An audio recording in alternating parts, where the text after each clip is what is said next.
Endi agar migren bilan og'riydigan bemorlarimiz u sharoitida o'zlariga o'zi qanaqa yordam berishlari mumkin? Birinchidan, migren shu xurujlari boshlangan holatda albatta tinchlikni saqlagan holatda qorong'i xonaga kirish, yorug'likni maksimal kamaytirish, tinch qilish, sovuq va qorong'i xonada yotish, uxlashga harakat qilish. Bundan tashqari shu paytda demak oz-ozdan demak namlab turish, demak suvni iste'mol qilib turish, yorug'likdan qochish buni aytdik, suvni iste'mol qilish, sovuq kompresslardan peshona, chakka sohalari, ensa sohalariga sovuq kompresslarni qo'yish, bu ham qandaydir yengillik beradi.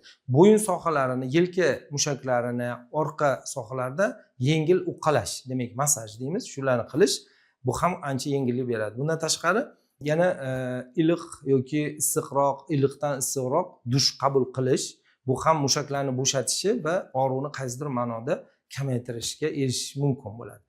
Endi xurujlar doimiy bo'ladigan bo'lsa, o'tmaydigan bo'ladigan bo'lsa, demak kuchayib boruvchi proyeksiyada bo'ladigan bo'lsa, albatta o'zboshimchalik bilan tabletka qabul qilmasdan shifokorga murojaat qilishni tavsiya qilamiz.